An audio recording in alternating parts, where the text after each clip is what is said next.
भारत अपनी कामयाबी समझ रहा है, अपने नैरेटिव की कामयाबी समझ रहा है। पहलगाम अटैक के बाद वो भारत जो जिच होता रहा मुसलसल, जब अमेरिकन प्रेसिडेंट ये दावा करते थे कि सीज़ फायर उन्होंने करवाया, तो भारत इसको एक्नॉलेज नहीं करता था, अमेरिका के किरदार को एक्नॉलेज नहीं करता था। लेकिन एक बड़ी एक्नॉलेजमेंट जो अमेरिकी वजारत ख़ारिजा की जानिब से, महकमा ख़ारिजा की जानिब से सामने आई है कि कलअदम शिद्दत पसंद तंजीम लश्कर तैयबा की एक ज़ैली तंजीम है द रेजिस्टेंस फ्रंट, उसको प्रॉक्सी करार दिया गया है और मजम्मत की गई है इस नौयत के इक़दाम की जो उस प्रॉक्सी की जानिब से किए गए। अब इसमें बहुत से ट्विस्ट हैं सेठी साहब। जब ट्विटर के ऊपर या टेलीग्राम के ऊपर इस तंजीम की जानिब से पहले जिम्मेदारी कबूल की गई और बाद में ये कहा गया कि ऐसा हमने नहीं किया, उसे डिनाई कर दिया गया। फिर यूएन सिक्योरिटी काउंसिल में भी एक करारदाद आई तो पाकिस्तान ने उस पर, जो मजम्मती करारदाद थी, ये एतराज़ किया कि इस ग्रुप की कोई वेरिफिकेशन नहीं है, ना इनका कोई ऐसा ट्रैक रिकॉर्ड है कि आप वेरीफाई कर सकें कि ये वाकई उनसे ताल्लुक़ रखता है ये अकाउंट या नहीं रखता। आज BBC की एक रिपोर्ट भी इस बात का यादा कर रही है कि कन्फर्मेशन नहीं है कि ये वही चला रहे थे अकाउंट या किसी और ने इस तरह से उनकी जानिब से जिम्मेदारी कबूल की और बाद में उसको डिनाई कर लिया गया। लेकिन मार्को रूबियो की जानिब से इस तौयत का ऐलान करना और फिर जयशंकर भारत की जानिब से इसका खैर मकदम किए जाना, क्या ये पाकिस्तान पर दबाव डालने की एक कड़ी है? क्या अमेरिका ने पहलगाम अटैक पर इंडिया का मौक़िफ़ तस्लीम कर लिया और तकरीबन 3 माह के अरसे के बाद ही ऐसा इक़दाम क्यों सामने आया है? जी हाँ, ज़्यादा चर्चा है मगर इसकी कोई ख़ास अहमियत नहीं है। मैं बताता हूँ क्यों। देखिए, इंडिया को बहुत बड़ा धक्का लगा। इंडिया की जितना भी बयानिया था पाकिस्तान के बारे में, वो हर जगह पे मुस्तरद कर दिया। किसी प्लेटफॉर्म से उन्हें सपोर्ट नहीं मिली कि पहलगाम जो हुआ है इसके पीछे पाकिस्तान का हाथ है। बहुत कोशिश की, फिर इंडिया के अंदर बड़ी तनकीद शुरू हो गई और नरेंद्र मोदी की हुकूमत बहुत बैकफुट पे थी। ऊपर से नरेंद्र मोदी साहब कहते रह गए कि ये हमने सीज़ फायर तो खुद मिलके की है पाकिस्तान के कहने पे, और इसमें डोनाल्ड ट्रंप का कोई रोल नहीं है। और उधर डोनाल्ड ट्रंप ने अब 20 मरतबा से ज़्यादा उन्होंने वो कहते जा रहे हैं कि नहीं, मैंने करवाया सीज़ फायर और मैंने धमकी दी थी ट्रेड की, तो इसलिए मैंने सीज़ फायर कराया। और ये भी कि जी नरेंद्र मोदी ने भी मुझे कहा और पाकिस्तान ने भी कहा था और दोनों मान गए, दोनों बड़े अच्छे बच्चे बन गए। तो अब इस सूरत हाल में मैं पिछले दिनों में जो प्रोग्राम कर रहा था, मैं आपको बता रहा था कि बीजेपी का बुरा हाल है इस वक्त इंडिया में और जयशंकर साहब का भी बड़ा बुरा हाल है क्योंकि उनकी सारी फॉरेन पॉलिसी फेल हो गई है, किसी मुल्क ने उनको सपोर्ट नहीं किया। अच्छा, इस सूरत हाल में तो इंडिया की पूरी कोशिश थी कि किसी तरीके के साथ डोनाल्ड ट्रंप को समझाया जाए या व्हाइट हाउस को समझाया जाए, अरे भाई हमारे लिए कुछ तो करो, हम तुम्हारे क्वाड के पार्टनर्स हैं, इतना बड़ा हमने साइड ली है आपकी, जबकि वहां ब्रिक्स और SCO हमें बुला रहे हैं, हमें याद कर रहे हैं, हमें तलब कर रहे हैं, हम पूरी तरह बैठ नहीं रहे हैं वहां और हम आ रहे हैं क्वाड के अंदर और आप हमारे लिए कुछ भी नहीं कर रहे। कम से कम अगर पाकिस्तान को कंडेम नहीं करना तो कम से कम कुछ तो इशारा करें कि आप हमारा बयानिया आधा पूरा नहीं तो कुछ तो खरीदते हैं जी। तो ये बहुत प्रेशर था, इसमें कोई शक नहीं है। उन्होंने पूरी कोशिश की और उसकी थोड़ी सी कामयाबी उन्हें ये मिली है कि अमेरिका ने कहा अच्छा बताओ फिर क्या करें हम, पाकिस्तान को हमने करना तो नहीं है, आपके पास कोई एविडेंस वगैरह नहीं। उन्होंने कहा वो जो जिहादी ग्रुप ने ये क्लेम किया था उसको आप तो कम से कम उसको तो टेररिस्ट डिक्लेयर करें और उसको कहें कि ये लश्कर तैयबा का हिस्सा है और लश्कर तैयबा जो है वो पाकिस्तान जो है उसके पीछे है। तो उन्होंने कहा नहीं, ये हम नहीं कह सकते कि पाकिस्तान लश्कर तैयबा के पीछे है, वो बैंड है ऑलरेडी UN के अंदर और हमारे यहाँ भी, चलो फिर ओके हम कर देते हैं। ये मेरा ख्याल है ये एक छोटी सी कंसेशन अमेरिका ने दी है to America, to Indian public opinion. आपने देखा कैसे कह रहा है जयशंकर, मतलब इतना बड़ा बना रहा है, इट्स नथिंग, दिस इज जिसे कहते हैं क्रम्स। डोनाल्ड ट्रंप इतना टिल्ट कर गया था पाकिस्तान की तरफ कि India went into a state of shock. Indian analysts, Indian foreign policy experts, Indian government, Indian अवाम, और अब डोनाल्ड ट्रंप ने इंडिया भी जाना है, उसका भी प्लान बन रहा है कि किसी स्टेज पे वो इंडिया जाएगा। तो मेरा ख्याल है this is a small crumb that he has thrown, India को दिया है कि अच्छा यार रिलैक्स करो, चलो ये कर देते हैं। हालांकि हमारा तो यही मौक़िफ़ रहा है कि पहली बात यह है कि उन्होंने तस्लीम किया, फिर जो भी हैं ये लोग उन्होंने तस्लीम किया, फिर उसके बाद डिनाई कर दिया। और हम तो काफी अरसे से कुछ लोग कह रहे हैं कि फॉल्स फ्लैग ऑपरेशन था, तो ये भी हो सकता है कि ये भी तंजीम जो इंडिया ने खुद बनाई हो और पाकिस्तान ने तो बिल्कुल डिनाई कर दिया। अब बात यह है कि अगर तो ये इंडिया ने तंजीम बनाई है तो इंडिया की तंजीम को अमेरिका ने ब्लैकलिस्ट कर दिया, तो चलो, बिकॉज कोई लिंक तो नहीं निकला ना बिटवीन दिस तंजीम एंड लश्कर तैयबा या पाकिस्तान। लश्कर तैयबा ने तो नहीं अनाउंस किया कि ये हमारी तंजीम है, ये तो एक स्पेकुलेशन हो रही है, ये तो इंडिया ये क्लेम कर रहा है। तो अब मेरा ख्याल है इससे ज्यादा इसकी कोई अहमियत नहीं है। It is just a small thing that the Americans have considered to India, उसको चुप कराने के लिए और थोड़ी इज्जत रह जाए उनकी। आई थिंक जयशंकर हिमसेल्फ बहुत परेशान थे कि मेरा क्या होगा, तो अब वो इसीलिए आगे आगे बढ़ के कह रहे हैं देखें हमने मना लिया, हमने मना लिया। तो आई थिंक इससे ज्यादा सिग्निफिकेंस नहीं है। अच्छा, डोनाल्ड ट्रम्प अपनी व्यू चेंज करने के लिए तैयार नहीं है about India, Pakistan and his other foreign policy initiatives. Sir साहब, आपके तजिए से ऐसा लगे अमेरिका की तरफ से दाना डाला गया है भारत को इतना अरसा इग्नोर करने के बाद, उनके रेटरिक को या उनके नैरेटिव को इग्नोर करने के बाद। आपने कहा ये फॉल्स फ्लैग ऑपरेशन, और आप जब जेडी वैंस वहाँ मौजूद थे उनकी जानिब से फ़ौरन पाकिस्तान की मजम्मत नहीं की गई या पाकिस्तान का नाम नहीं लिया गया, इसलिए कि आपने कहा कि एजेंसीज बाखबर रखती हैं अपने हुकाम को। अब जो इतना बड़ा ऐलान मार्को रूबियो कर रहे हैं और वो इसे प्रॉक्सी करार दे रहे हैं लश्कर तैयबा की रेजिस्टेंस फ्रंट को, ये बग़ैर तहकीकात के उन्होंने सिर्फ और सिर्फ इंडिया को दाना डालने के लिए ऐसा कह दिया, तो फिर इस पर पाकिस्तान का मौक़िफ़ क्या होना चाहिए? कुछ भी नहीं, पाकिस्तान तो वही जो पहले था कि हमारा कोई तल्लुक नहीं है। लश्कर तैयबा पाकिस्तान में एग्जिस्ट नहीं करती। उनके लोग जो हैं वो गिरफ्तार हुए हुए अंडर FATF और इंक्लूडिंग हाफिज सईद, और हमारा कोई तल्लुक नहीं है। Lashkar Taiba doesn't exist anymore, banned है, और कोई एविडेंस नहीं है कि इसका तल्लुक लश्कर तैयबा के साथ है। देखिए ये बहुत और प्लेटफॉर्म्स के अंदर भी, ऊपर भी, वहां भी SCO में इंडिया ने बड़ी कोशिश की है कि किसी तरीके के साथ ये लिंक एस्टैब्लिश हो जाए, मगर रशिया ने और चाइना ने रिजेक्ट कर दिया है कि नहीं, कोई लिंक एस्टैब्लिश नहीं हुआ, कोई एविडेंस आपने नहीं दी। तो अब ये अमेरिका ने, मेरा ख्याल है, देखे, मैंने again I will repeat myself and then let's move on, because एक क्वाड जो है ना, India is a very major partner in quad. Quad is against China, सीधी सी बात है जी। और इंडिया अमेरिका को कह रहा है कि, ये कह रहा है कि एक तरफ तो हमें कह रहे हैं आप कि हम खड़े हो जाएं आपके साथ अगेंस्ट चाइना, और दूसरी तरफ हम जो है वो ब्रिक्स का भी हिस्सा है, वहाँ रशिया चाइना है, और अब RIC को भी हम एक्टिवेट करने लगे हैं। RIC जो कि रशिया इंडिया चाइना का एक प्लेटफॉर्म है, वो फिर से एक्टिवेट होने लगा है। तो अब आप if you are not going to support us on what matters to us, तो फिर ठीक है, फिर वी हैव टू थिंक कि हम क्वाड में भी रहेंगे या नहीं रहेंगे। तो मेरा ख्याल है बिहाइंड द सीन्स डिस्कशन की बातें हो रही हैं। वैसे भी मुझे लगता है ऐसे है कि क्वाड जो है ना वो आगे नहीं बढ़ना। क्वाड जो है ना अंडर डोनाल्ड ट्रंप फर्क ही हो जाएगा। डोनाल्ड ट्रंप की पॉलिसीज बिल्कुल फर्क है। ठीक है, इसीलिए जैसे नेटो हमने देखा उस तरह क्वाड के लिए भी पॉलिसीज फर्क है, और कुछ कुछ आपकी बात यूं भी हकीकत बनते दिखाई दे रही है कि क्वाड का जो समिट इंडिया में होना है उन्हीं डेट्स में प्रेसिडेंट डोनाल्ड ट्रंप का विजिट टू ब्रिटेन तय पा चुका है, उनकी तारीखें भी सामने आ चुकी हैं। लेकिन आपने तस्करा किया तो मैं फिर उसी तरफ चलूंगी। आपने कहा कि ये दोबारा से फॉर्मेट एक्टिवेट होने जा रहा है, तो उससे ज़्यादा मफादात किसके वाबस्ता है, रशिया के, चाइना के या इंडिया के?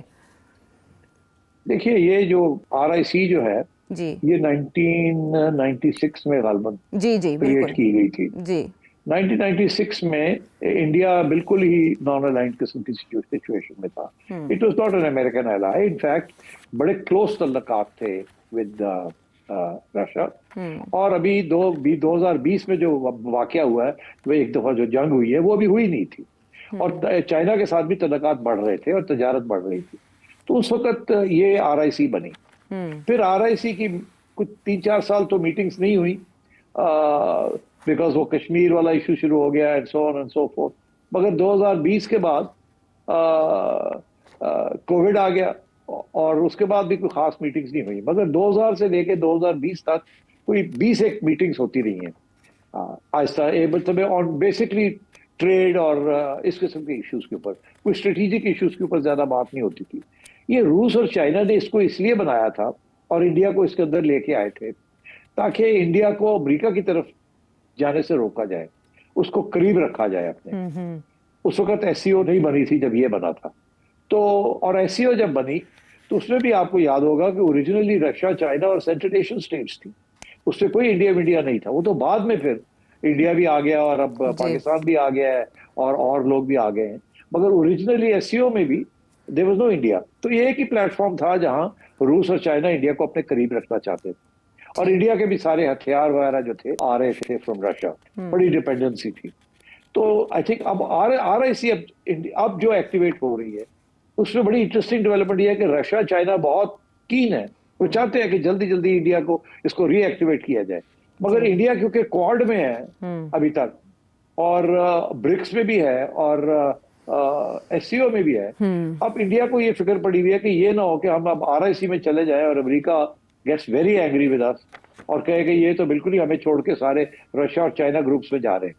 बिकॉज देखिए ब्रिक्स में भी शुरू में तो इट वाज ब्राजील, रशिया जी, इंडिया चाइना और चाइना, 4 थे, फिर साउथ अफ्रीका बाद में आया जी। अब ब्रिक्स भी इनलार्ज हो गई है, ठीक है ना।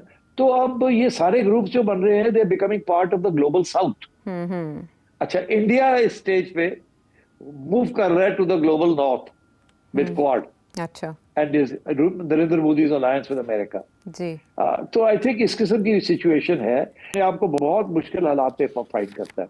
अभी एक बड़ी इंटरेस्टिंग कमेंट्री है, अगर लोग इसके ऊपर और तवज्जो देना चाहे कि इंडिया के हालात क्या हैं, मैंने इस पर तबसरा किया है, मगर अभी हाल ही में एक और तबसरा मैंने सुना है जो कि बिल्कुल जो बातें मैं कर रहा था वही बातें वो भी कर रहे हैं, और वो ज्यादा डिटेल में बात कर रहे हैं। अपना सौनी साहब, वो उनका भी एक आया वीडियो, और वो उसके ऊपर भी बता रहे हैं कि इंडिया की जो फॉरेन पॉलिसी है बिल्कुल इस वक्त स्क्रूड है, और उसको समझ नहीं आ रही इंडिया को कि जाना इधर है या उधर जाना, एंड सो ऑन। तो ये that is what the relevance of RIC is. इसलिए चाइना और रशिया बहुत कीन है कि इंडिया वापस आए और इसको एक्टिवेट किया जाए।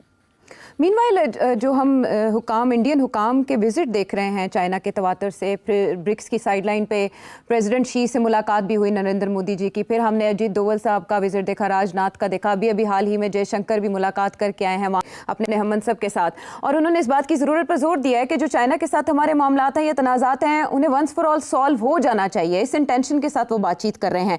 तो वाकई इंडिया संजीदा दिखाई दे रहा है कि चाइना के साथ मामलात रिजॉल्व हो जाए, या फिलहाल वो प्रेशर नहीं चाहता चाइना की तरफ से किसी किस्म का? वो प्रेशर नहीं चाहता चाइना की तरफ से। इंडिया के जो मामलात हैं विद चाइना वेरी सीरियस। देखिए ये काफी ठीक ठाक 1962 में जंग हुई थी, नेहरू के जमाना था।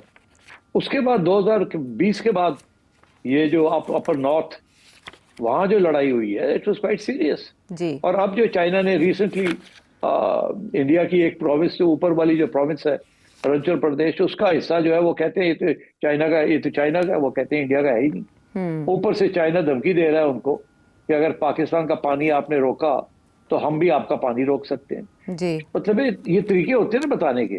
तो India has a lot of problems with China, और चाइना बड़ी क्लियर है कि चाइना रशिया और ये साउथ के हिस्सा बन गए हैं, और देयर इज एन अटेम्प्ट कि जी हम एक ऐसा ब्लॉक बनाए जो कि वेस्टर्न ब्लॉक को साइडलाइन करे जी। और वो ऐसे as I explained in an earlier program indivisible security और वेल बीइंग बिल्कुल एजेंडे बिल्कुल फर्क है नॉर्थ और साउथ के। तो I think India is in a difficult situation, और वो उसको समझ नहीं आ रही कि अमेरिका और चाइना को बैलेंस कैसे करना है। और बाय द वे मैं ये फिर से कहूंगा कि हमारे लिए भी ये प्रॉब्लम है कि हम हमेशा अमेरिका का हिस्सा तजारत करते हैं और उधर चाइना से हथियार लेते हैं और लोन्स लेते हैं, तो इसलिए हमारे लिए भी बैलेंसिंग एक्ट है। अब इंडिया के लिए भी बैलेंसिंग एक्ट है, और सूनर और लेटर ये किसी न किसी स्टेज पे यूरोप या अमेरिका ये कहेंगे आपको कि आप साइड्स लें, तो फिर देखना है कि आप क्या करते हैं उस स्टेज पे।